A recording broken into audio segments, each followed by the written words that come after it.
like for me, the 5 keys to like overcome depression were: 1, seeing new things; 2, changing the environment. Cause like I was at home, like seeing the same things every day, seeing the same people. Change the environment. 3, I did therapy. 4, I had a lot of sex. Had a lot of sex in Europe. Okay. Oh yeah, thank God. Nothing wrong with that. And 5, I stopped looking at other people's Instagram.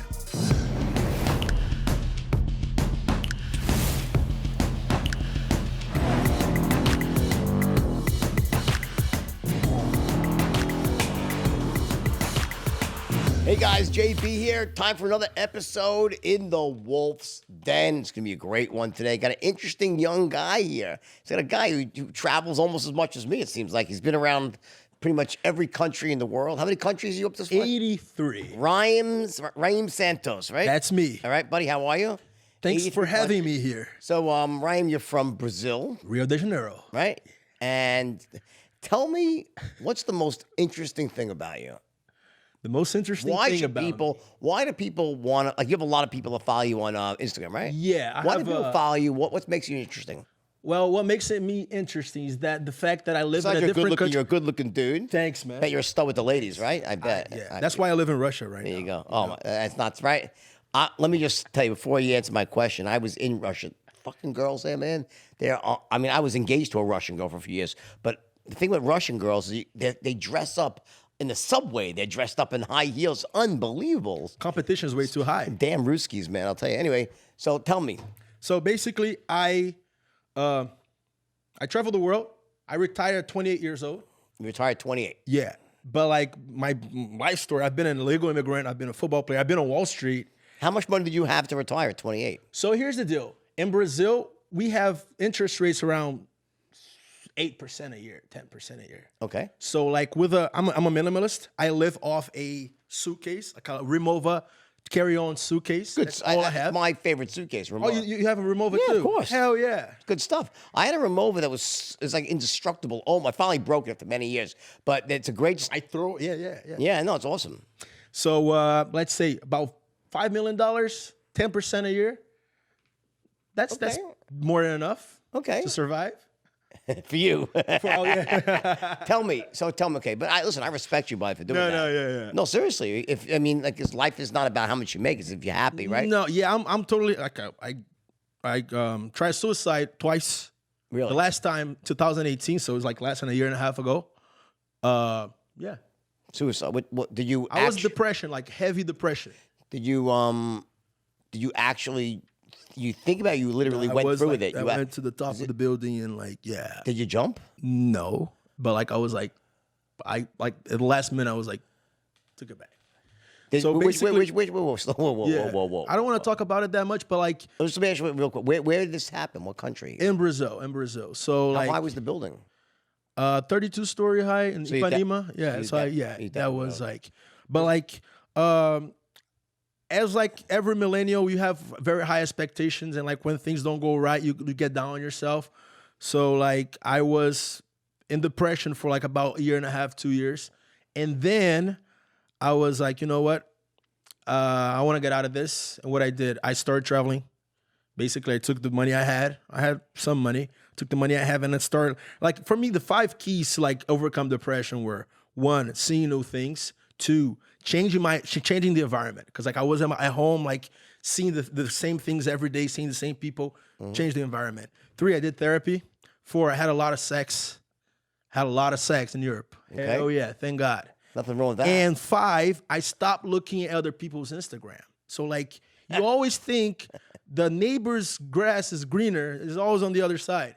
And I started creating so much content in my trips, like exchanging that much information about the countries, about geopolitics, about how people lived and their cultures, that like I didn't have enough time to see other people's Instagram because a lot of people were sending me messages and interacting with me.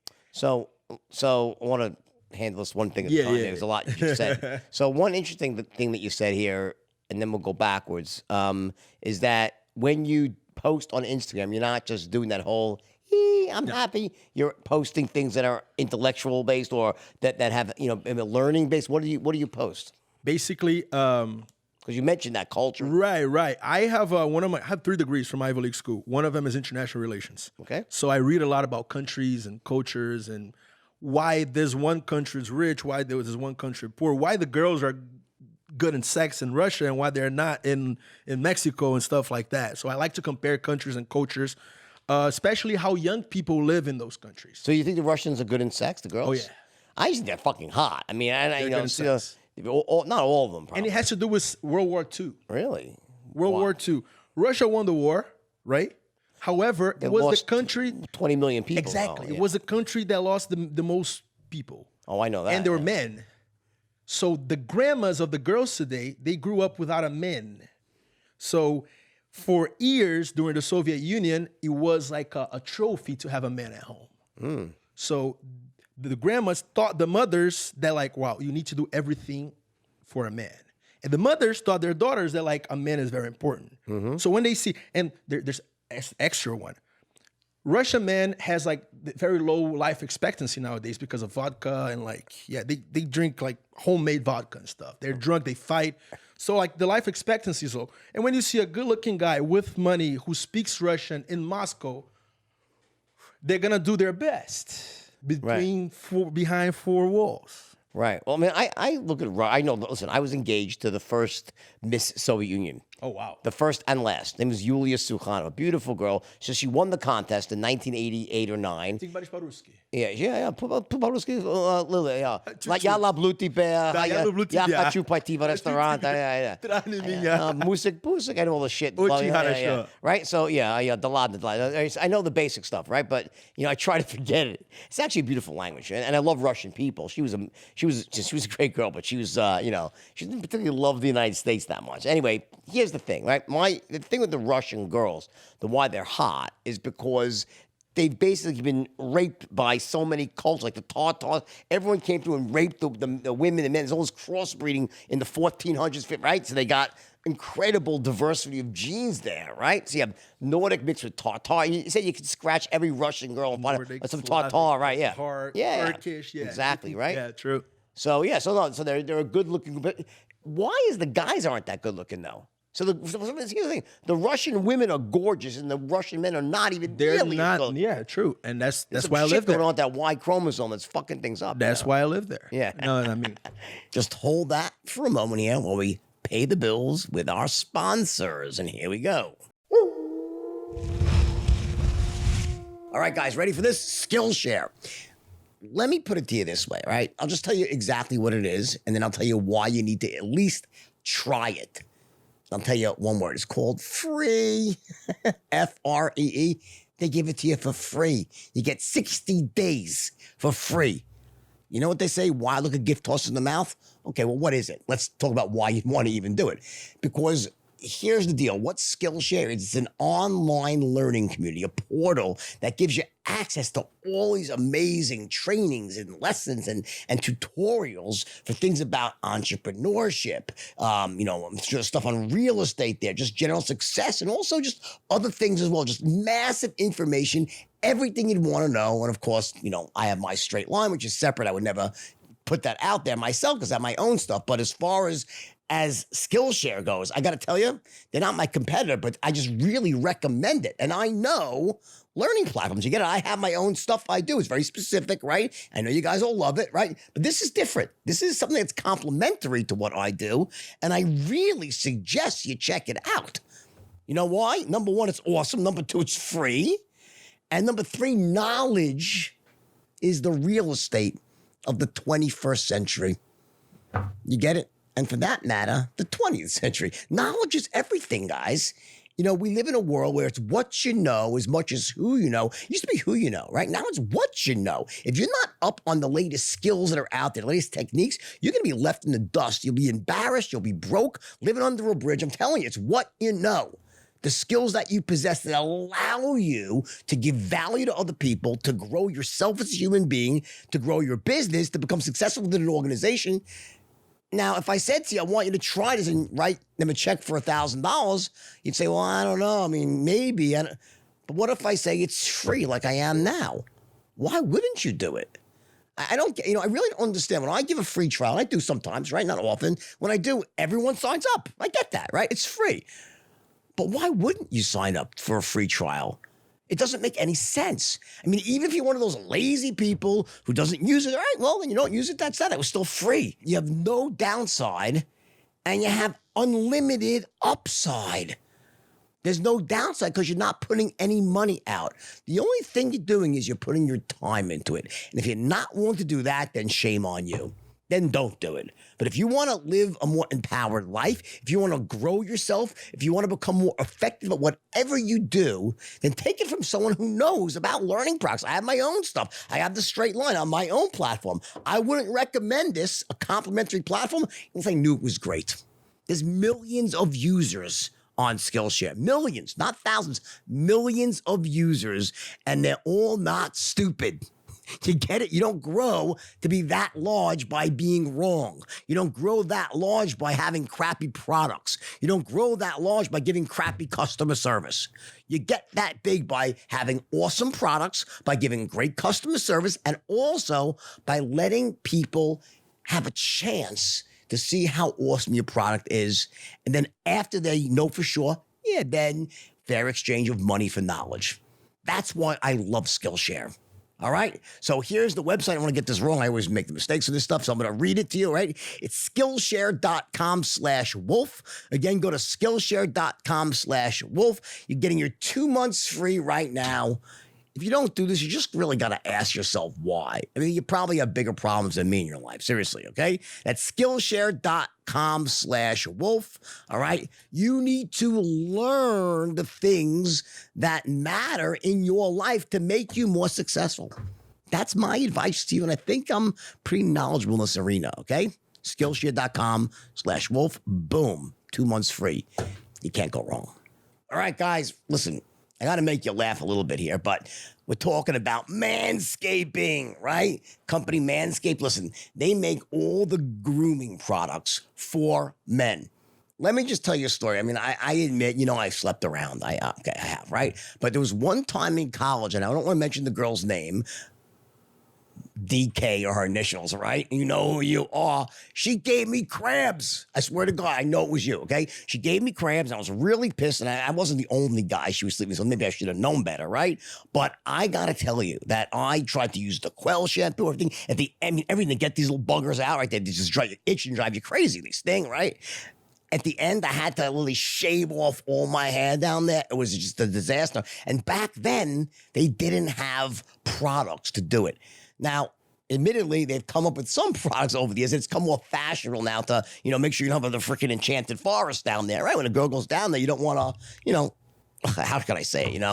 Hair in the teeth ain't a pretty look, okay? But bottom line is that this company, Manscaped, has the coolest products that allow you to kind of do all the trimming, not just down there, but anywhere on your arms, mustache. It's just so cool. The products are so awesome. All right. You got to check it out because I'm telling you this, you're going to come to a point in your life. And as you get older, the hair keeps growing in places where it shouldn't and stops growing in places where it should.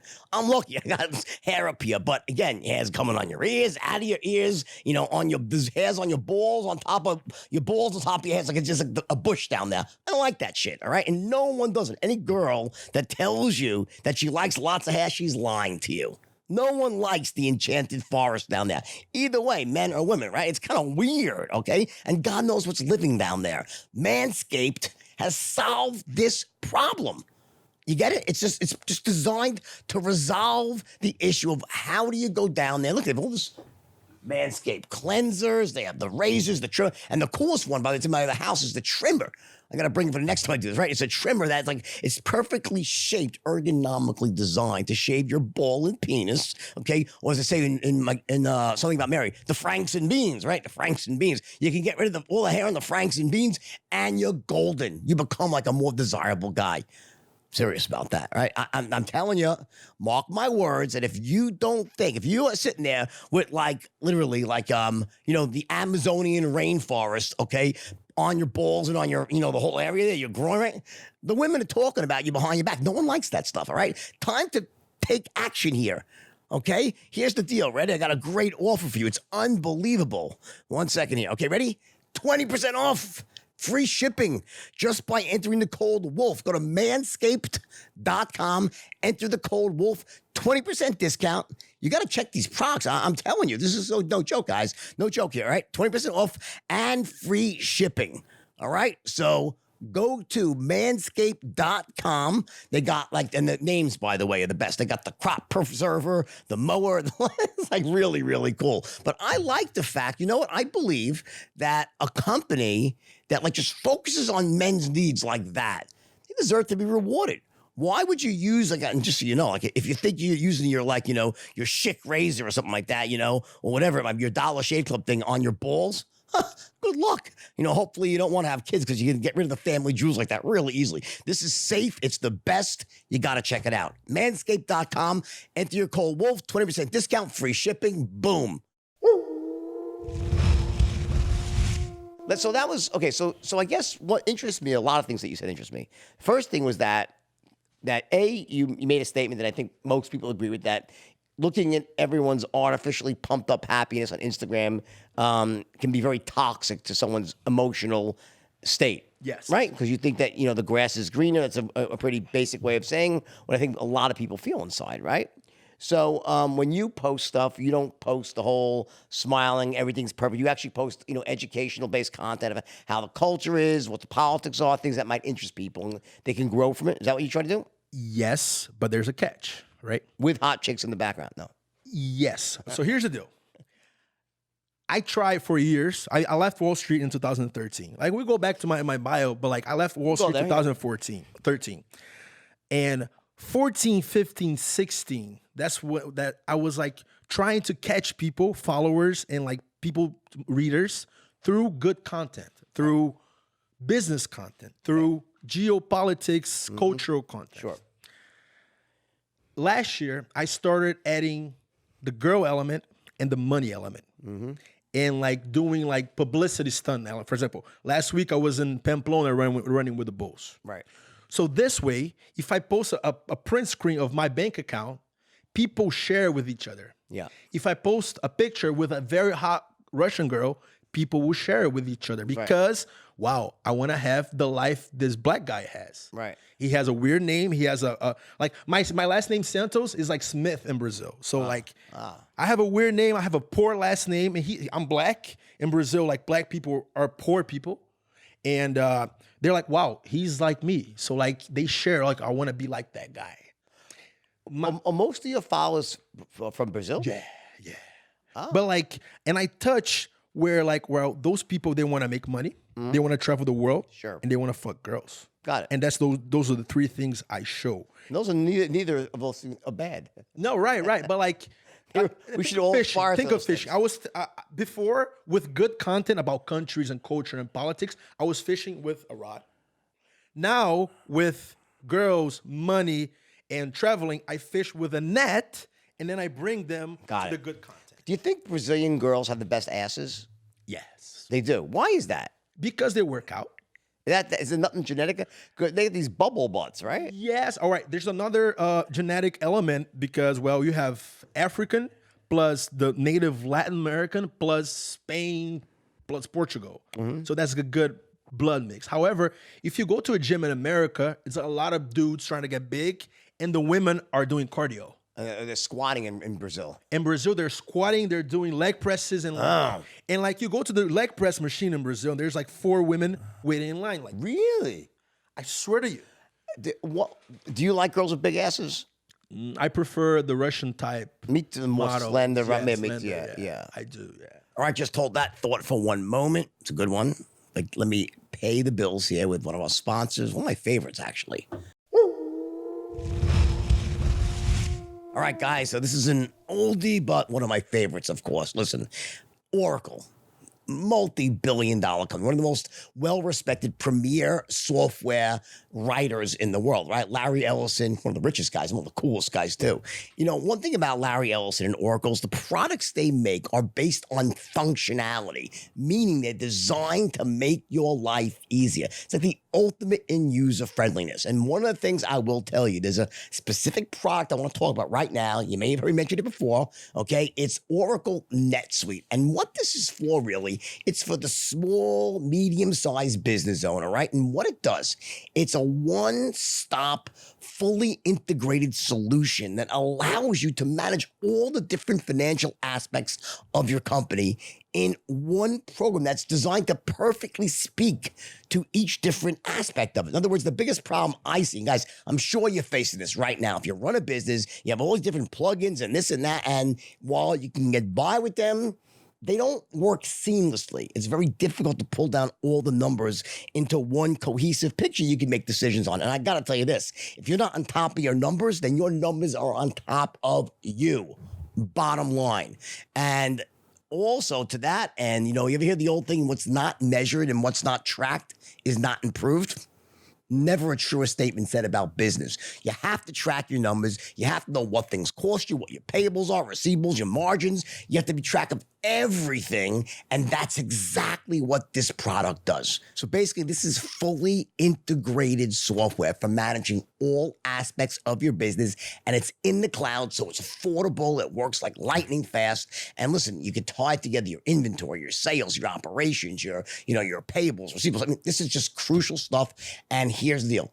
Again, Larry Ellison, Oracle, you're getting the best of the absolute best. I challenge you, to try to find an integrated software package, literally, that even comes close to this one. All right, Oracle NetSuite, let me tell you exactly what you got here. A couple of major benefits. Number one, right now, they're giving you a free guide here. It's 7 key strategies to grow your profits. Get a free guide here, okay? By going to netsuite.com/wolf. All right, that's netsuite.com/wolf. You download your free guide here, all right? Again, guys, you gotta check this out. Just go to the site. Download the free guide. Check out the pricing and the features and benefits that this program has. I'm telling you, you're probably paying, my guess, with all the integrations you have right now, not only you're paying a hefty amount more, but it doesn't work at nearly even close to the level of efficiency this does. All right? Again, that's netsuite.com/wolf. You got to check it out. Here we are. Ready? Vincero watches. Now, you've heard me talk about this before. I'm purposely not wearing one. I want to show you the difference. This is a Hublot here, right? Great watch, super expensive. Watch like this is like $15,000, $20,000, up to $30,000, right? I want you to check this out here. This is a Vincero. First of all, look how this thing is wrapped, all right? You can tell like just the user experience. When you open this thing up, it reeks of wealth. And that's important when you buy something like this because you can see that great care was taken. Look at that. That is awesome stuff. You take this thing out. It's like almost like getting like an Apple product. They really take care in how they present it. Check this out, all right? This is a watch that is quality on top of quality. No shit, all right? And let me just tell you the bottom line. You know what a really good men's watch is? I've had all of them over the years. I probably lost more watches than you've ever probably owned in 5 of your lifetimes. I'm terrible with that stuff, right? I probably lost $10,000 plus watches. I swear, I shit you not, right? Anyway, this watch, I am telling you, it reeks of wealth. It feels, and by the way, a watch feels a certain way. It feels, it looks, okay, it's gotta be, see, it fits me perfect, boom, like that, all right? That, if I walked around with this, now, obviously, because people know I have money, right? And I have a reputation for sort of, high-end consumer goods. People would say, what, $15,000, $20,000? That's what a good watch costs. In the olden days, the reason why was because they kept better time. But all that changed back in the 60s and 70s when they invented, I think it was first Seiko way back in the day, came out with this like little thing where it's a quartz watch that keeps time perfectly. And before that, like a regular watch would just not keep time well. This thing keeps time so well. It's like Albert Einstein could use this to figure out the theory of relativity, this watch. That's how closely this thing keeps time. I shit you not, all right? But look how beautiful it is. You know what? They say that a suit makes you feel like a better man. So does a watch. You understand that we don't need watches anymore. We have phones, right? Everyone has a phone. But why does everyone still wear watches? Because they're awesome. Awesome. Great watch, makes you feel good. Also, there's something about being able to turn and know the time, and it's just beautiful. I mean, I really, honestly. Now, question, what do you think this watch cost? And be honest here, all right? 10,000, 5, maybe, if you don't know, listen, good watches are, even the cheaper ones are 10, 15 grand.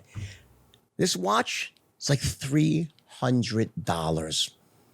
It's astounding. I was so shocked when I saw this watch for the first time. They have a whole bunch of them. They have stainless steel. They have, leather. They have rubber bands. I mean, they have every different type of face. I was so shocked. I thought it was a joke. That there's no way these watches are like $299 or $189, $400,000. They vary in price, but they're all a few $100.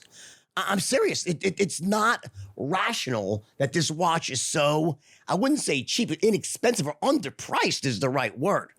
You have to own one of these. By the way, I promise you this. You buy one of these watches, you're going to want to own 5. One for every occasion. But start off, all I'm asking you is try one. So it's VinceroWatches.com. I always forget the watches part. But seriously, this is something that you don't want to pass up. You look at this watch, I'm just telling you, I'll tell you once, and you'll see for yourself. It reeks of wealth. It reeks of success. When people see you with this watch on, they will covet this watch. Not that that's important, but you know what? It kind of is pretty cool that when you wear a great watch, people just look at you. Again, VinceroWatches.com. I'm getting you a 15% discount by entering the code WOLF. You're getting free shipping. They have so many different watches, but all I'm asking for is this. Just try one.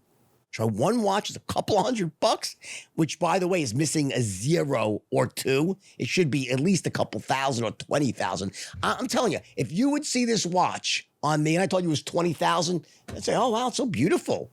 It has the weight of an expensive watch, the look and feel. It's wrapped like an expensive watch. I don't get it, how these people make money, but I guess they do. But they make the most awesome watches out there at this price point. There's no close second. All right, VinceroWatches.com, 15% off, free shipping. Check it out now.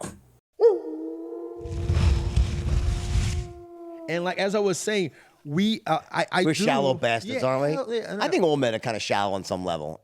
Some pretend not to, but we're all shallow. But I like intellectual ones. Right. Yeah, no, listen, I'm very fortunate. I got the best of all worlds. No, listen, here's the thing. Ready? I have my type, obviously. You have your type, right? But I would never be with a stupid woman, right? There's no fun in that. That's just the point. You could sleep with one, right? You could bang them, that's okay. I'm always intrigued though about the Brazilian ass, though. I mean, is there also like a lot of implants going into these asses? No. No. It's natural. I was told it was Gyms. Okay. Yeah, I mean, you don't hear about butt implants in Brazil. They're more popular in America. Okay. The implants, they're popular in Brazil, are the breast implants. And it's like usually, if you're a girl and like you make good money is like more than $3,000 a month in Brazil, right? Because like our exchange rate is fucked up. So like, what's your currency down there? It's the real. It's called the real, and it's 4-1. Yeah. So when I'm in California right now, I have to multiply everything by 4. Yeah.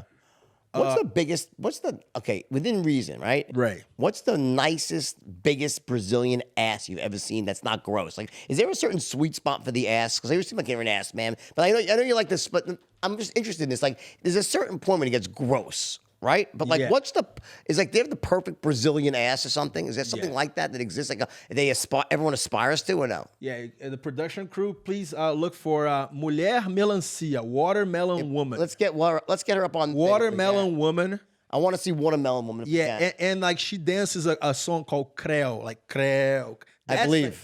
Like, yeah, that's her. Let's see I don't like that. Okay. No, too big, right? Oh, the legs. I mean, Jesus Christ.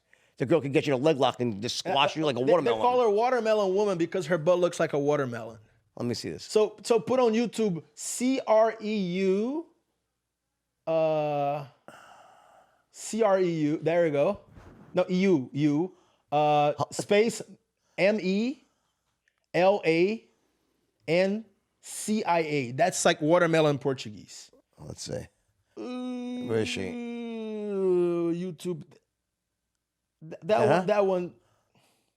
So that's it, huh? Yeah, and she dances like kind of like a sexual twerk. Let's see if really? do the twerk there. That could like register on the Richter scale when she does that. There she goes. Yeah. Make it a full screen thing so we can all see her. Give us the benefit here. Yeah, but they're not showing the back. Let's see that. Come on, turn. Yeah. She'll do the turn. She'll do the turn in a second. Let's see it. Here she goes. Oh, please turn. Let's go. Oh, come on. Who gives a shit about that stuff? Turn. Come on. Let's see. Wait. Yeah. Oh, wait. Hey. She won't turn. We're getting there. Oh, that was ridiculous. Maybe tips for giving a blowjob. That way. Yeah, oh, come on. MC Corral. Try to search MC Corral on YouTube. Yeah, MC Corral. No, CREU. What do you think? There we go. Crowd. That the first one is good. The first, the first one, the very first one, Tsunami 2. Yeah, that could be it. Say it. The girl's not with him in the stage. Oh, there she is. There she is. There she is. Oh boy. Yeah, there she is. The watermelon woman. So people like that? Yeah, that's the standard of beauty in Brazil. I don't get it. I swear. Big, like... if you try to bang her from behind, you just snip it off with the fuck. She'll just pop that shit right off. Right? Oh my God. If she sat on your face, you would be like, that was it. You have to be taken away in a fucking ambulance. Yeah, that's not really my type, but... No, not mine. Yeah. I'll hit it. Okay. Oh boy. So what is she... So is that from squats and... Oh my God. No, that's jeans, but she also really works out. She's 19 in this picture, in this video, actually. Really? 19, yeah. Look at, so that's Brazil. Yeah, that's Brazil. Well, we're much more than butts and what else? Girls, but. Well, listen, I've been to Brazil, right? And yeah. no, the people are really nice there. So tell me, you grew up poor, right? Well, yeah. For Brazil, I'm middle class, but if you do the exchange rate, I'm below poverty line in America. Got it. So you were obviously very smart though intellectually growing up. Yeah, great in school. So basically my dad is a 6'7" big black guy who's like very disciplined. He was in an Air Force in Brazil. Okay. So he's also saying like in Brazil, if you're black, you have to be 2 times better at everything. As opposed to what's it's not white, it's a Hispanic. What's the difference? Yeah, there? so like the white Brazilians are like Portuguese, European, but like if you're like even like Mexican skin color, like brown, you're considered white. Okay. So black are like African with like the curly hair. So Got like, it. And are they discriminated against? Oh yes, hell, much more than the blacks in America. And the thing is, me growing up, I didn't see any role models, black role models. My role models were like Michael Jordan and Denzel Washington. Mm-hmm. And that's one of the reasons why growing up, I was like, you know what? I want to go to America. I want to go to America because growing up in Brazil, I had 0 role models. And there's no one to aspire to for a really black. No, almost. because black people, there were no black actors. The soccer players, they didn't look like me. The only guy who kind of looked like me was a dancer, and I was dancing, like kind of like twerk dancing, Brazilian dancing, and my family was like, "Oh, that's gay," so don't do that. All right, so when did you? So you did really well in high school. In other words, you were an honor student. So yeah, so here's the deal. I was, I was like, I want to go to America because like that's the place where people like me succeed, right? So I got in a contest. I was 3rd place in the whole country of Brazil, and what type of contest? It was like a essay, English test, and also a test with like world knowledge. So you have to like know what's going on in the world, basically Current events. Current events. 2004 was like Iraq War and like whatever. So.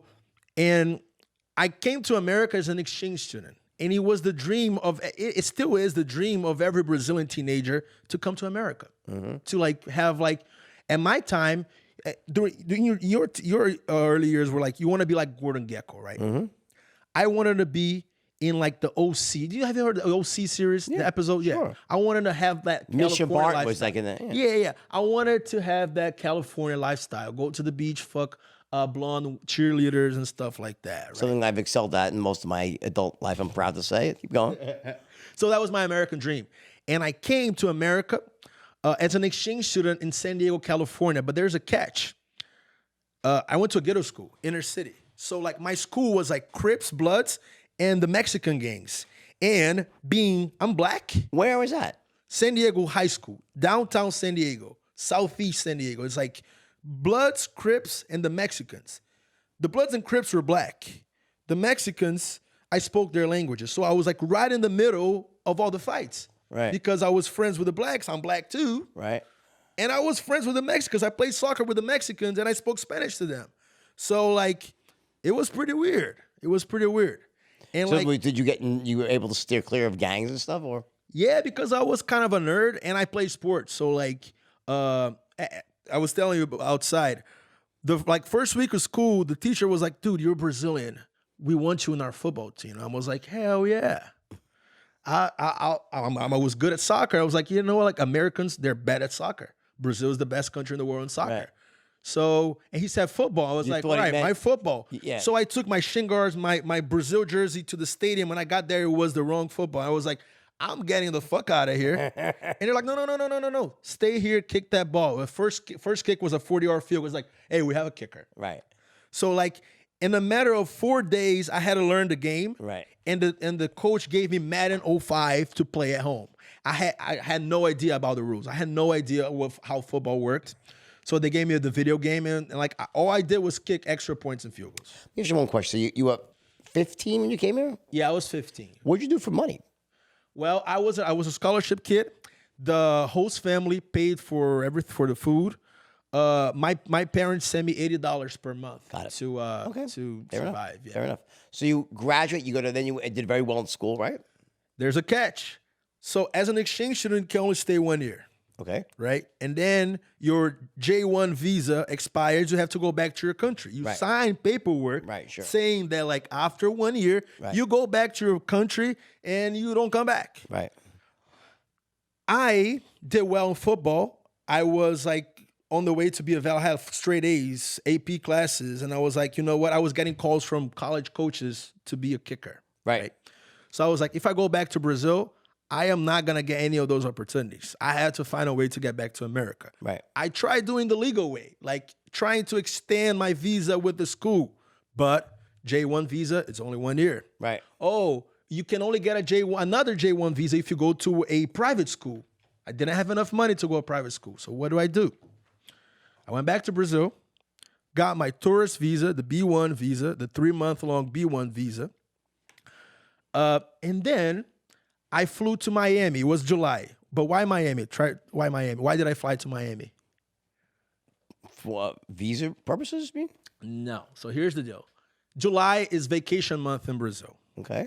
A lot of Brazilian 15-year-old, 16-year-old teenagers, they go to Disney World in July. Okay. So when I got to immigration, they said, what are you going to do in the States? I'm going to Disney World. I didn't go to Disney World. I went to California to go back to my school. Didn't you had a visa to be a tourist, anyway, right? To be a tourist, but like, I was like, so why would they let you? Wouldn't matter where you went. Huh? You wouldn't have to you just said you can go anywhere as a tourist, right? You didn't have to go to Disney World. Well, yeah, but like everyone in my plane were going to Disney World. It's like another. If I said, "Oh, I'm going back to school," but where is your J1 visa? You can't go to school on a tourist visa. I would have gone. Okay, yeah. fair enough. Fair enough. So I went back to my school in San Diego, California, in order to get a football scholarship because I was doing well. I was practicing hard. The coaches were calling me and all of that. However, we were in an inner city school, so like the football team kids, they didn't have the grades. So a lot of them were ineligible to practice and play. Right. And like first, second string, third string running backs were out. And as a kicker, I was running scout team running back. Right. And I fell and I broke my arm's still broken 14 years later. And I missed the season. So like all those scholarship offers just went away. And my solution was, all right, football ain't gonna work anymore. Cause like I don't have stats my senior year of football, nobody's calling me anymore. I need to find another way to like succeed in America. My parents didn't have money to pay for education. I don't qualify for FAFSA, like financial aid, like countrywide financial aid for low-income people. What do? There were 8 schools in America that offered scholarships to foreign students. Harvard, Yale, Princeton, Pennsylvania, Brown. I just applied to every Ivy League school out there and start praying. Got it. And I got into the University of Pennsylvania, the Wharton School of Business. Nice. Yeah. And? Full scholarship. So did you need a visa for that or you then get one? So, yeah, my whole senior year, I was illegal, and I graduated as the valedictorian of San Diego High. Was that nerve-wracking? Were you worried as an illegal, or there's no risk? Like, Hell get pulled up by the cops? What is that, Like, couldn't basically, imagine. I had the highest grades of the school, but I could not be officially the valedictorian because of that. So they gave me a special award. But So they knew you were illegal? The principal did. How but did like you know? I was good. I mean, I was good for the school because I was smart. I was getting to Ivy League school. So like they had to keep me, had to find a way to keep me there, And I had like an advantage because, well, I lived in San Diego. Half of San Diego is illegal. and the other half lives in Tijuana and commutes. Well, I remember there's this checkpoint, right? By it's like past the military base, right? Yeah, Oceanside, right there, Pendleton. There used to be a sign. They took it down. With family and the kids. Yeah, right there. My wife told me about that. I was like, I mean, she told me, she was, you got to say, I didn't know. She was, the kid like being dragged across. Right. So if the immigration came, they would take the Mexicans, but not me because I look black. Right. So, interesting, right? So, okay, so you graduated, and so you did great in school, right? Which I give you a lot of credit for that, right? Yeah. Like, I think that when... I didn't know English. What? I learned English at 15. Well, listen, I think, listen, in terms of immigration, right, it's a major hot point right now in our country, right? And, I personally think the liberals are out of their fucking minds, all right? Because, I mean, I just don't understand. I don't understand what the fuck they're even talking about. I believe, listen, my parents are immigrant. Well, their grandparents did, but, like, I'm all for immigration, but, like, legal immigration. And I would never fault the guy, like, a kid that came in here and worked as hard as you did, okay? Although, obviously, we prefer for someone to come legally, but I get that, like, it happens. But, I mean, the idea that wholesale, just like, hey, no more borders, I think that's insane. I mean, to me, it's nuts. And also, anyway, let's move forward. So you end up going to college. How did you go to, were you illegal in college or no? So, I had to go back to Brazil for a visa interview for the F1 visa. That's like the 4-year college yes, visa. Yeah. Right. And that's pretty easy to get, right? The University of Pennsylvania didn't really know about my status, but they sent the Department of Homeland Security my application for F1 visa. When I got to the consulate, they basically asked me, like, where did you graduate? Yeah. And I'm like, I graduated from my Brazilian school. So you have and to be out of the country to get the visa, right? Yeah, That's the was point. like, yeah. My ass was like this. I was like scared. Sphincter tightening. But like, and the council, he looked at me and he was like, wow, that's a pretty big scholarship you got here. Congratulations. He stamped my passport. Right, exactly. Like, in other words, that's what I'm saying. Like, you look at someone's grades like that, and what are you going to say to someone? And I was 16, 17 years old, so like, he was an angel, right? So like, I got that scholarship to Ivy League school, and I got to Wharton, and I was an outcast. Like, I didn't fit because, well, first of all, I come from a poor background in Brazil. I went to an inner city ghetto high school in San Diego, and I was going to school with like sons of politicians and Wall Street moguls, right? And kids from like Lawrenceville and like Exeter, those boarding schools. What year was this? 07. So were people prejudiced against you because you're black?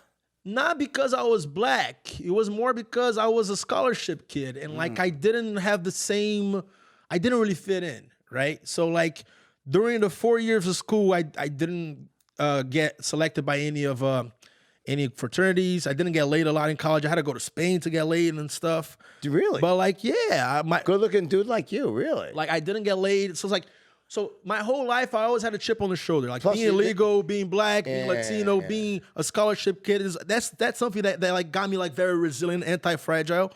Like chip on the shoulder.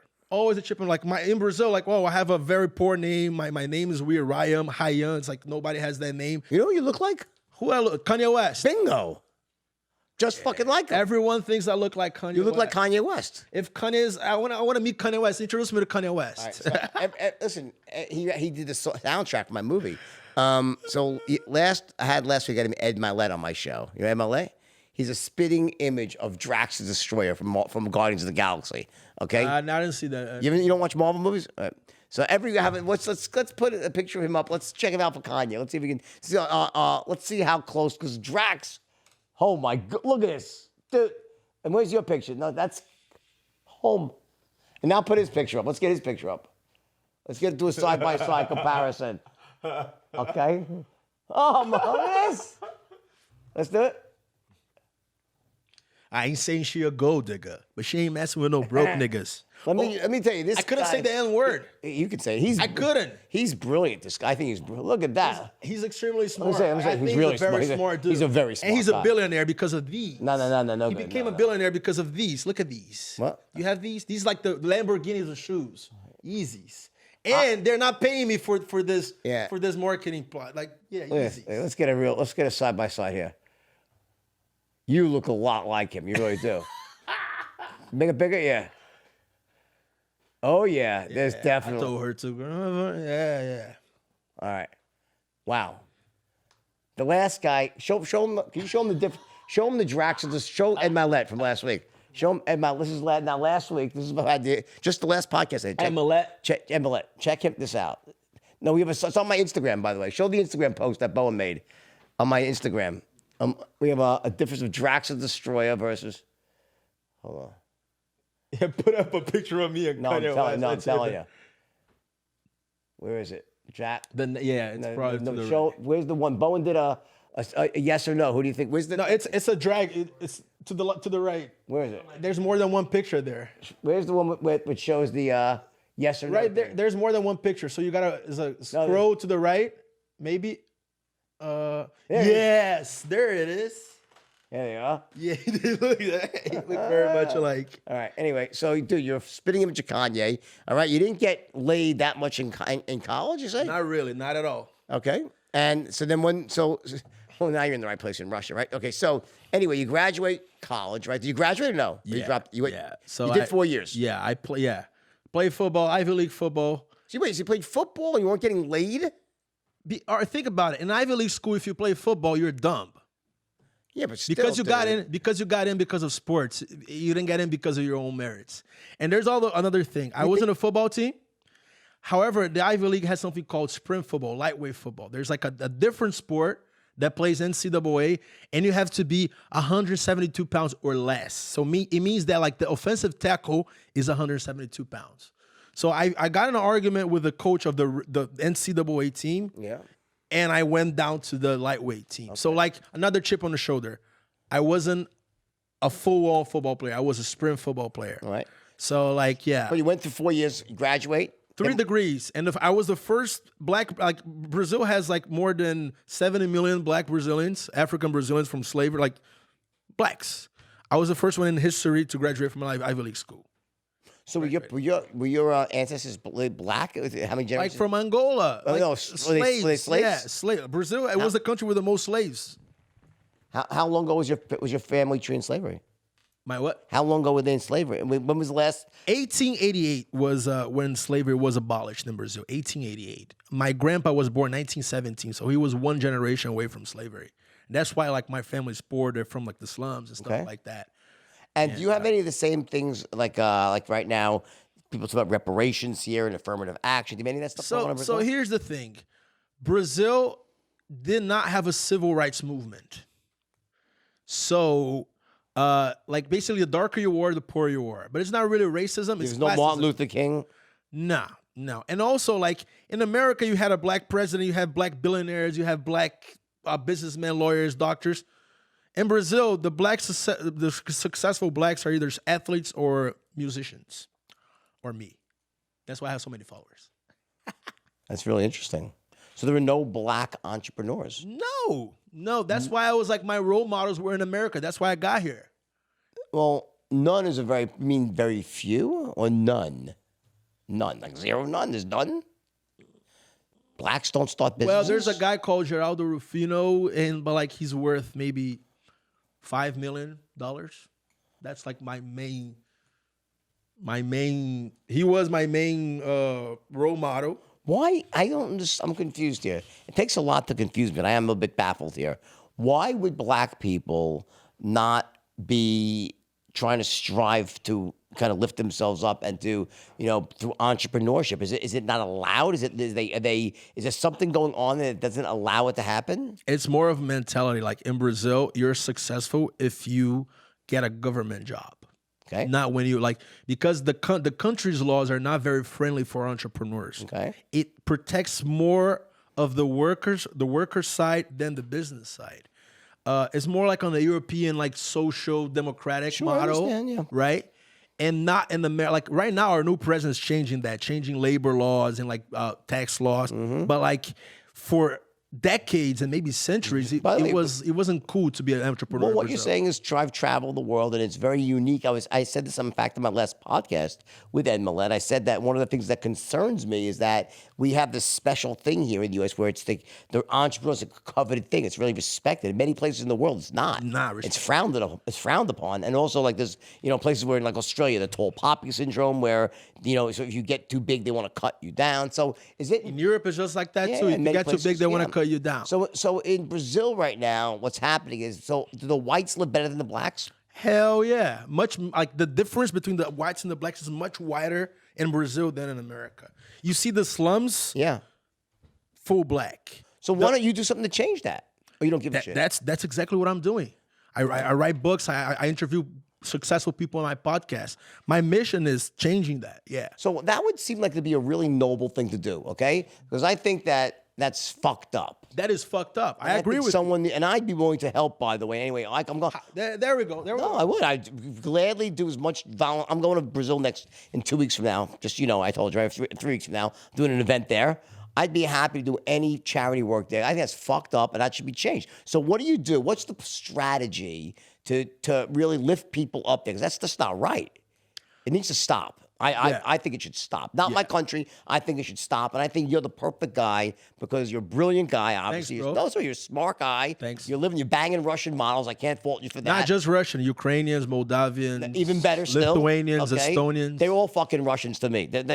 I'm at 30. My number's at 30. Really? My stamps, really? 30. Yeah. That was pretty good for you for like a weekend back in the day. Anyway, but the point is, listen, no seriousness. Listen, and so this is, you are blessed and privileged. Thanks. You are, right? You were born with advantages. Ready? You were born with them. God made you much smarter than the average individual. You just are. So am I. I am. I know what my advantages are. Yeah. I know what my disadvantages are. All right? But one of my advantages, I'm very intelligent. I'm a great salesperson. You are obviously incredibly intelligent. You're very charismatic, all right? You have the ability to lead people, to inspire people, right? Not just by banging Russian models, but that's a good thing. But I am all for that. But here's the thing. And I guess you bang civilians too. You don't just bang models, right? As long as they're hot. They don't have to be models. But you kind of, at your age, you probably like the modeling card just because it makes you feel better about yourself, right? I get it. I've been there. Okay, but the point is, no, I understand that. I don't frown. You'll grow up one day and not care. I know you because I've been you, okay? But here's the thing. There's how many oppressed black people are there in Brazil? A shit ton. How many? 70 million? 70 million, right? If I swear to God, I think that you could make a massive impact on that. Yeah. So my life is geared towards that. Like it's probably like my mission in the world. So I'm an author. I have 7 books out. What's your best book? My best book is called Hackeando Tudo. In English, Total Hacks. It's not out in America yet, but like from the time this interview goes to the air, the book is going to be out in English. Okay. It's a mission. So here's the deal. I wrote that book. It's like a self-help book for young people, for millennials, right? Mm-hmm. But first of all, I write the book the way I talk. Mm-hmm. Second of all, I put swear words in it, right? And so why did I do that? Because for those people, they're not used to reading books. So I need to get something closer to their reality. And for I sold like hundreds of thousands of copies of that book. And most of the feedback is like, it was the first book I've ever finished. So people read it fast. It's small. It's read it fast. It's like basically I studied all the successful people in America and Brazil, and like they all have habits, daily habits. Right. So I compile all their habits and put in a habits book. Don't tell me there's only 7 of them though. 90. That was written already, that book. Yeah, there were 90 7 habits. We call it yeah. Hackeando Tudo, like life hacks. So basically, okay. Yeah, so there are 90 habits. Actually, it's 92 because I do under promise and over deliver. Mm-hmm. When a person gets to the 90, there's like 2 more. So like it's part of like neuro-linguistic program. I understand. Let's go back. Okay, 90 is a lot of habits, right? Yeah. Give me the top three things. So let's say you decide I'm going to draw a line in the fucking sand, right? I'm going to make sure that, before I'm gone from this earth, I am going to make my mark and lift up these people here. What's the first thing a young black kid in Brazil should do? Like from where you are, give me a day in the life of the average 17-year-old oppressed black person in Brazil. Day in the life of average 17-year-old oppressed black person. Yeah, like what's their reality? What's their current reality? What are they doing? What's up? What are they up against? They up against either they, All right, either they join a gang or they get shot. What's the real reality? They wake up in a slum. They have bread and butter for breakfast and a cup of coffee, and they open their door and see their friends with AK-47s in hand. Yep. And they're like, well, he has money, and that's probably the only way I can have money if I join the drug cartels. And after that, he goes down the stairs of the shantytown, the slum, to go to school. And when they get to public school, the teacher doesn't show up. Right. And after that, after school, he probably has to work for maybe $200 a month, working 8 hours a day, Monday through Saturday, and do their homework at night.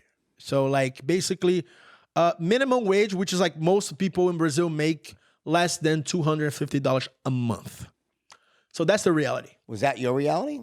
No, it wasn't. It wasn't my reality, but it was the reality of like my uncles. Why wasn't it your reality growing up? Well, so here's the deal. There was something called military regime in the 1970s in Brazil, right? Because your dad was in the Air Force. Right. So like people call it dictatorship, but it was like a way America did to protect the American continent away from communism, right? So United States, they intervened in a lot of countries in South America to avoid the communist threat. Only Cuba and Nicaragua won. Brazil was on the U.S. side. Yep. The liberals, the left, they say, oh, it was dictatorship, it was oppression. But like it was the time where Brazil was like the most prosperous and like basically there was no violence then because the militaries took over. My dad... Still a little of the Chinese model almost. Yeah. My dad... Authoritarian capitalism. Authoritarian capitalism, exactly. My dad, a slum black kid, he was like number 8 in like a countrywide contest, and he went to like the academy, like the academy military academy. Number 8 for what? Intellectual? No, like you take a test. He was number 8 in the whole country in high school. Yeah. So Math, Portuguese, geography, as I said, God history. As I said, you come from that same lineage. You're far above average intelligence, basically. Yeah, you are. Yeah. So like my dad, you could say joined the Air Force. My dad joined the Air Force in the 70s as like a teenager, and then he went to like Colorado Springs Air Force Academy, and then he became a pilot. And like right before I was born, he became a commercial pilot. Okay. So like as a commercial pilot, as I told you, like they were like middle class, high middle class to Brazil. Sure. But that's like 20,000 I understand a year. But so you were very fortunate because you know, intellect runs in your family, and your dad worked very hard, and he provided you with a far better situation than the average oppressed black kid, right? Yeah. Great. Okay. Yeah. And then you took that and used that to parlay yourself to get out of the country and become who you are today. So my mission is I need to lift not just the black Brazilian, but like the whole Brazilian youth out of mediocrity. So I want to raise their ambition, and like mindset. Install the American mindset, the Wolf of Wall Street mindset in the Brazilian teenager. Let me ask you a question. So are they oppressed? How much of it is it self-oppression through belief systems, or are they actually being oppressed and held back? And also remember, it's a vestige of slavery, right? They were so there's certain beliefs that come from slavery, right? They weren't property owners, right? There's many reasons why, right? So what do you mindset? Like the victim mindset. The Brazilians have the victim mindset. Oh, poor me. So like that's one thing I learned in the US. Arrogance is good, right? I call it positive arrogance because like I'm the fucking man. If I say that in Brazil, people are gonna shoot me. Right. You know? Yeah. But like, and I learned from the blacks, like me looking at those role models, all the American blacks, they were like arrogant as fuck. Kobe Bryant, Michael Jordan, Barack Obama. He was like, yeah. But like, arrogance, not quite. It's self-confidence. Cocky. Confidence / cock. That's why I call it positive arrogance. Yeah, confident more than cocky. Sometimes cocky, right? Right. And it depends on which person you're talking about. But I guess my question is: is there like, I guess when it comes to like lifting people up, you got to be realistic, right? So there's different segments. There's the people who are living in these slums, right? Where you said AK-47, right? Can a kid with no means, can he dig his way out, or is he stuck? Can he dig himself out?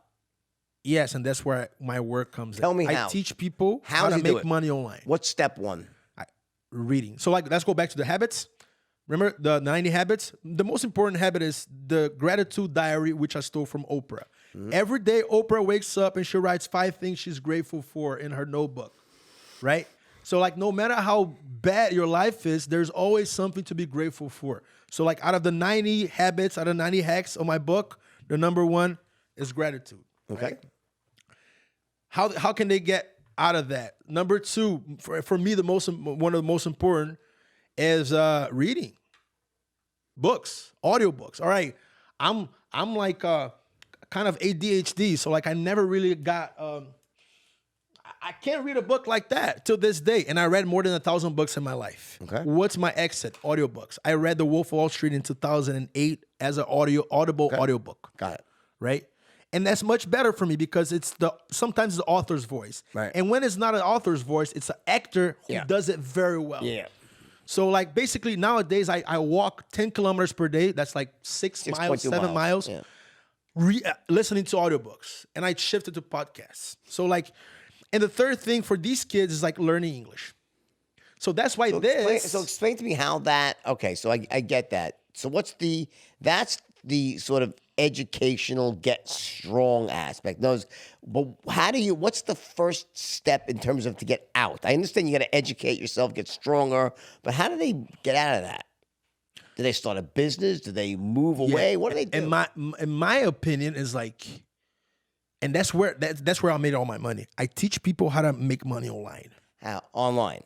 Yeah. So okay, so let's now we'll get into it. So in other words, is it fair to say that because of the ability to leverage where you are doesn't matter, your location doesn't matter. So theoretically, a kid who is in the projects in the worst part of Brazil, he could have a website and some sort of Shopify. There we go. There we go. Okay. Exactly. Learn how to buy traffic. Information, marketing. Exactly. Facebook advertising. SEO, AdSense. Like I teach people how to make money online with nothing. For example. Got it. And so like after I was in Wall Street, I did some day trading. I lost all my money because of Russia. Day trading, options. Right. Like I bet that there was going to be a war between Russia and Ukraine. So I bought futures of natural gas, thinking like Putin was going to turn off the natural gas pipelines to Europe. Mm-hmm. And fracking must have kind of fucked you up, right? Right. So like the prices of natural gases didn't go up, and I lost all my money. Right. And how did I was like broke at 25 years old with an Ivy League degree. I was broke and I couldn't find jobs. Like most people with an Ivy League degree are broke. I had 3 Ivy League degrees. I was broke. So I was like, you know what? I need to get out of here. So I got $5. I got a cover on Fiverr for my book. I got Fiverr. Have you know Fiverr? Mm-mm. It's basically a marketplace where you can get anything for $5 online. Okay. So I got somebody in Pakistan to do a cover for my book for $5. Okay. I wrote my book, this Total Hacks, Hackeando Tudo, in like 3 nights. And I got out of poverty. I was like zeroed out. I was broke. And with $5, I became a best-selling author in Brazil. And I started and from a book, I went to online courses, from like mentorships and masterminds. I have more than 120 sources of income nowadays. Mm-hmm. Money comes from like everywhere. Like where? I'll show you. So divide this by 4. That's how much money I made in the past 7 days.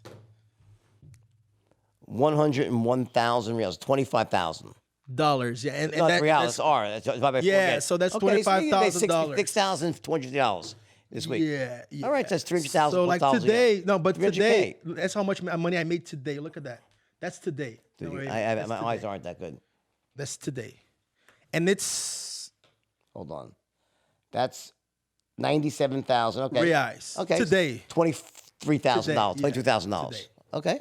So that's good. Yeah. And there's one source of income. From what? This is an online course where I teach people how to be digital nomads. Okay. Basically, location, the world location independence. Location independent. You don't need to travel the world to be a digital. You say fuck you to your boss and you start making money online. And I showed him like 120 different ways for you to make money. Choose one and quit your job and like have a life like me. So my Instagram is for like that. Like, all right. So what would you say if there's all 100 and what's the best way of 120 to make money online? Right now, the out of the 120, like these online courses are the most profitable ones because I work once. Sell online courses. Right now, the most profitable way for me is online course, but like they can do drop shipping out of China. An online course to do what? An online course to do what? To show people how to do. Well, I have one about networking. I teach people how to do networking, how to like connect to people, how to find anybody's email in the world, how to like talk to billionaires, like power distance, charisma, like stuff like this. One, I have one how to like, it's called Millionaire with Instagram. I teach people how to make money with Instagram accounts. Okay. My third course, my best one, my best seller is called Digital Nomad. Basically, I teach people how like, all right, you want to rent an apartment in like Moscow. Here's how you rent an apartment anywhere in the world. Here's how you make your money. Here's how you make friends in this city. And like I prove that you bang Russian models. That's another product. That's another product. That's probably your best selling. No, I have that's a fourth course. It's basically I teach people how to. I shouldn't even be talking about it. This is important stuff now. Tell us that. I teach people how to get laid. Girls? How to get laid in every country. So like, there's a chapter about this is Iceland, an important course. Poland, Hungary, France, Spain. So like, that's another product. Why did I make this product? Because I have 800,000 followers. I answer every fucking person. I answer everybody. Yeah. I was going to look how to get lewds in every country is my course, right? So how to get banged. So how do you get banged? What's the difference in getting banged and getting laid in Hungary versus Poland? So basically, the way you talk to the women, like for example, in Poland, just being black, you're gonna get laid. You don't have to. You don't have to try that much harder. Really? Right? Oh, it's easy. They just think your dick is like 12 inches long, and and it's not. Is yours? It's not. It's not. Oh, you're. And that it's like. I'm sorry. It's a big insecurity because I go out there with these blonde women and they expect like fucking Lexington Steel and shit. And what happened? Like, no, they disappointed. But like I do pretty good on oral sex, and they so you perfected the art. Yeah, I perfected the art of oral sex, and they're fine with it. Yeah. Oh, you're a man to my own heart. I like that. Yeah. We're a lot more like you go to the Polish girls like jesteś piękna, and that's it. But like, there's like, what's that mean? I want to eat your. No, jesteś piękna is like you're just very beautiful. Okay, got it. But like, basically, it's not like how to approach, but like where to go in Warsaw. So you remember Scarface, right? He's how you pick up. Yeah. How about how do you pick up girls in Amsterdam? For Dutch women, you have to go to Barcelona or Lloret de Mar. Really? Yeah, between June and August. Eric knows it. Eric. Well, because I was just there. See, I was a Dutch women. See, Dutch women are fucking tough, man. If you see, here's what a Dutch woman. If you try to be nice to a Dutch woman and open up a door for her, or she will go. She'll see what the fuck. I can open my own fucking door. Excuse me. So like, they're very Dutch women are emancipated, and Dutch women will ask you to come. If she likes you, a Dutch woman will ask you to come over. That's Dutch, Denmark, Iceland, Sweden. So I've been to Iceland too as well. They're very aggressive there as well. And that has to do with social democrats, basically. Those are, and there's a survey where the girls are best in bed in the world. Okay, forget that. I don't care about that. I care about who's the hottest. Let's go the hottest women. Okay. Country? Well, let's go. I want to know, serious, ready? Moldova. Number 1, Moldova. Number 2, Israel. Is true. Number 3? Number 3, Russia tied with Ukraine. Number 4, Lithuania. Number 5? Kyrgyzstan. Have you heard of Kyrgyzstan? I have. I've never been there. It's like I've been to a lot of those stands. Yeah. So Kyrgyzstan, I mean, I like exotic women. Yeah. Kyrgyzstan, I would say Iran too. Iran has a lot of beautiful women, and really? Iran is a huge party place, and nobody knows about it. It used to be. So Iran used to. I had in the underworld. I had this conversation with the guy Patrick David was there a few weeks ago, and because he's Iranian, I said, dude, I remember I was too young, but I heard that it was like crazy. In Tehran, the 70s, yeah, before the Shah, right? The Shah that got lifted out. Yeah, it was crazy. It still is. You should read the book City of Lies. Yeah. And it's about, and like I have a lot of friends in Tehran. The underworld of Tehran is like crazy. Okay, keep going. So basically, Where would you rate? Okay, Kyrgyzstan, but Kyrgyzstan is nice because, well, they have Turkish skin. The Kyrgyzstan language is like Turkish language. Okay. They had a lot of influence from the Turks. Okay. During the empire. They have Turkish skin. They look Chinese face, and they have the mentality and the body of a Russian woman. Who's got the ugliest woman? What give me the top? Chile, Bolivia. Chile's- help me out, Eric. Ugliest women. Chile, Bolivia for sure. Chile's a little tough. They're a little small, short, boxy women. Yeah. Peru. Peru's tough too. In Europe. How about in Europe? Who's got? USA. I don't like USA is not that good. Really? You live in California, you live in New York, but like, I've always found gorgeous women here, but I guess their bodies are not that. I mean, I'm not a big fan of USA, but like Chile and Bolivia It's tough. It's unfortunate. How about China, mainland China? China's work. Yeah, China, mainland China is like, but like Korea is nice. Vietnam is all right. Vietnam's got pretty. Philippines is the best. Well, you know why? You know what it really is, though. tourists. Mostly, it's about is how were they mixing with other cultures? See, Vietnam was mixing with France. That's and why. Indonesia was mixing with Dutch. That's true. That's true. really what it's about. You know. Yeah, I would say China's the worst with Bolivia and Chile. Very tough. It's very unfortunate, right? Yeah. All right. What about? How about which country? Are you really a connoisseur of this shit? I think you are. I have 30 right? stamps. I have 30 stamps. All right. But like this online course not out yet. I'm like, this is a spoiler. But like what gives me money right now is like digital nomad. I teach people how to make money without a boss from anywhere in the world and have a lifestyle like mine. And that's why my Instagram is like, oh, me in California, me in Russia, me in Spain. Which women are the best? Do you have any problems like bad grooming in certain countries, like where they just don't take care of themselves? As far as shaving? Oh, shaving, smells, and stuff like that. I mean, you seem to know your way around. I think it's important for the audience here, you know? I've never had any places you gotta be nervous about? Yeah. I've never had any bad experiences like No? that. Okay, fair enough. And God. most sexually promiscuous. Lithuania. Really? Yeah. But like the Nordic countries are good because like, for example, like the Nordic women, as you said, You're like a circus attraction to them. You're so outside the norm, aren't you? There or no? Well, there is a lot of black guys there. Especially in Sweden, there are a lot of black guys because there are a lot of refugees from East Africa. Okay. And Sweden was a country that accepted them all, basically. There are a lot of blacks in Sweden. However, those countries, it's like the perfect welfare state, right? So in those countries, the government substitutes the role of a man. So like there are surveys and statistics that like the Nordic countries have like more cheating, more sex before marriage, right? And promiscuous women because, well, for example, my mother, Brazilian mother, right? She would never think of cheating on my dad because if she cheats on my dad leaves her, she's fucked. Right? Because there's no state to take care. There's no backdrop, no safety. If the Swedish woman cheats on her husband, the government's right there. If she has a divorce, the government pays her money, so she doesn't give a fuck. Plus, the health system is very good. And like, so they catch them, they can get it fixed. Yeah. And they're like only a couple. There's like a couple countries that I could go without protection free. You said you were depressed twice, right? You were trying to commit suicide twice. Yeah. The first time you almost jumped off a building. What was the other time? Same. It was the same building. Yeah. I was like almost doing it. It's like also like expectations. I was depressed. I'm an upbeat guy and all of that. But like it came to a point in my life that like, well, I was a best-selling author, but the book market of Brazil is very small because people don't read, right? And I was looking at the neighbor's green grass.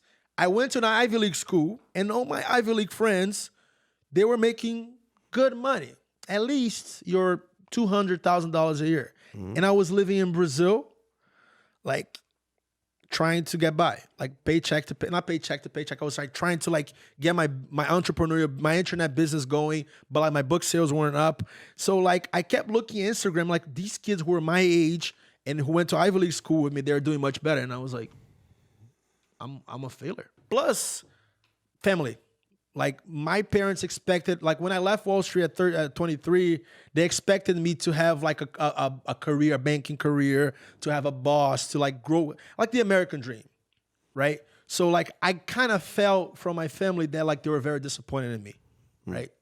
and they were pushing me to do those government jobs. Oh, you gotta do a test, get a government job, getting paid $2,000-$3,000 a month, and like I was like, no. So you were depressed because you didn't like the way your life was going, basically, as opposed to being depressed. Some people like chemically depressed. You ever? No, but I have a bipolar disorder. Okay, so you have bipolar as well. But I don't. I like. Well, I was diagnosed with bipolar disorder. However, I don't believe I have bipolar disorder. Right, I get it. Yeah. Right. So like I was taking Everyone's meds. ADHD. I was taking meds. What were you taking? And shit. What? Lithium? Lithium was one of them. Okay, Lamictal. Bupropion, like Bupropion? Bupropion, yeah, Okay. of course. That's a narcotic almost. However, you know all about drugs, huh? I know everything about it. Yeah. That's to avoid getting like some of them narcotics. So the movie was right. That's a partial. The movie was That's a partial opiate agonist, is what that is. Bupropion, long acting. Suboxone, right? Why were you taking that? So the psychiatrist gave it to me, and I was like, I wasn't getting better. Where, in the U.S. or in Brazil? I wasn't getting better. Like lithium and like bupropion, I wasn't getting better. I was getting fat. Buspar? I have no idea what the fuck the drugs are, but like I was taking bipolar disorder drugs. Okay. When I was very, very depressed. But I think didn't get better. Yeah, it's a lot of bullshit and stuff. Didn't get better. And I was like, you know what? I wanna cut this off. And when I cut this off, I went on this like sex binge. I fucked a lot of women, right? And it actually helped me. As it should, right? I think it's a great thing. What's wrong that you makes you feel happy, right? You release the endorphins, right? So like, you know what? I was like, my mindset was, all right, I'm already gonna commit suicide. So I'll take this money. I had like, let's say I had like what, $60,000 or $70,000 to my name, maybe 50. I was like, I get this. I'm gonna go out every night. And I went out every night. Go out with a bang, so to speak. I was getting laid like once every 2 And you would have committed suicide when the money was gone. So that was the plan. Okay. But the depression was going away, right? And then I decided to go to Europe. And then I put a goal to myself. All right, I am going to visit every country in Europe there is. So I was missing like 35 countries to like conquer Europe. Right. So in one summer, I did from Iceland all the way to Albania, all the way to Russia, and boom, I finished my mission. And in the meantime, it was during the World Cup last year in Russia. And all of a sudden, I got famous on Instagram. All of a sudden. And what was it? Was it something you did? I did a publicity stunt. Which was? In Russia. Which was? I exchanged a jersey with a Russian guy. And I put a subtitle, basically, end of the World Cup. Time to exchange my fake Brazil jersey that I bought for $10 in the market in Rio for an official Adidas Russia. Look at this asshole's face. The guy was very happy. And I exchanged my Brazil shirt with his Russian shirt. People in Brazil love that. People in Brazil, they're like, you are a bad example of Brazilian. That's why our country's fucked up. However, my shirt was Rio, was official. But that picture went viral. Can you put my first name and the word camisa? It's camisa is shirt in Spanish, and Russia. Camisa with the C, camisa, M-I-S-A. There we go. The first one, like the first Carioca na Rússia. I got 60,000 followers in one day because of that one picture, and that's the picture I went viral because of that, and it was a publicity stunt, right? Because of that one picture, the haters of Brazil, they're like, this guy is a shame to our country. And like the big influencers, they were like shitting on me. And like 4 days later, I said, guys, this is a real shirt. This is the receipt. And you guys fell for it. You're horrible people, not me. So, and what do I do nowadays? I get in publicity stunt like that. Uh-huh. I get a lot of haters to my profile. And I turn those haters into clients. Right. Yeah, the haters are great, but so who's that guy? Just some random dude? Random dude in Russia. So like at the end, it's a tradition. At the end of the World Cup, you exchange shirts from your country with other people from other countries. It's like a tradition. Even the Olympics, they exchange bottom, they exchange pins and shit like that. I exchanged my shirt. And I made sure I put the shirt right here because to show off my abs. And the girl to get more girls, you know. So I had 20,000 followers before that. I got 80, and then I started my Instagram business. Right now, I love haters because they create engagement. Exactly.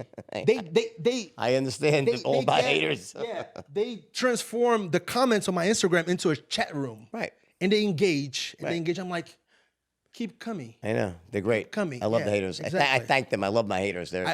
So like the people who are like my fanboys, they don't give me money.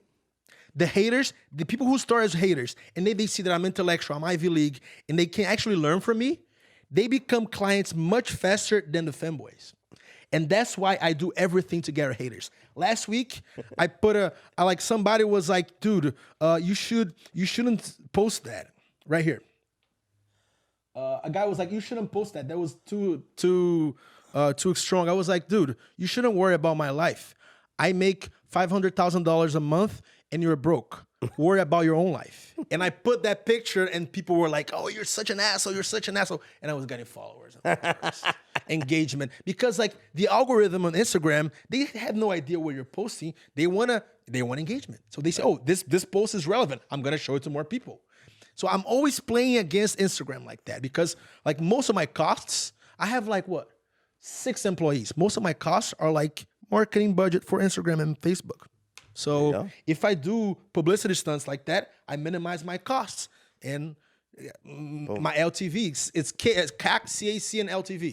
Boom. All right, so I'll tell you what. I want to listen. Next time I'm in Brazil, next month, we should do some stuff. Charity work together, buddy. I want to see where you are in a couple of years. You're awesome. Let's keep in touch. You have a lot of good stuff to offer your people. Thanks, brother. So, thanks for having me here. I came all the way from Russia to your show. You're the man. Yeah, you're the man. Hey, sell me this pen. Sell me this pen. Hopefully you're going to get... Sell me this pen. Sell me this pen. Sell you this pen? But, buddy, I'll tell you what. I will sell you this pen when I come on your podcast. Oh, yeah. Let's do it. Let's do it. Let's get on my podcast to Brazil. I hope you're going to get laid while you're here. As long as... I got laid on Saturday. So let's hope I get laid tonight. Are you going to try to go out tonight? Let's go out tonight. Oh, I can't. I'm married. Wait, tell me, what are you going to do? Remember, my son will probably go out, yeah? Bowen. Where is that? He's here. He works for me. Listen, where are you going to go to get laid tonight? What's your strategy? Eric, what's the name of the club? Pop, right? Poppy in Hollywood. Yeah. And he knows a lot of celebrities. He's a celebrity too in Brazil. All right, so listen, guys, you heard it. We're gonna find out. I'd like you to report back tomorrow. If I get laid, I want pressure on me, man. I want to see a picture of panties. I want to make sure this is the challenge for today. All right, I want to see what happened. Everyone wants to see, dude. Pressure. All right, we'll see if you get it done. And I want proof. All right, so you got to be waiting in the closet or something and just pop out at the last second. All right, without getting arrested. All right, guys, love you all. I love you. Take care. Wolf's signing off. Take care.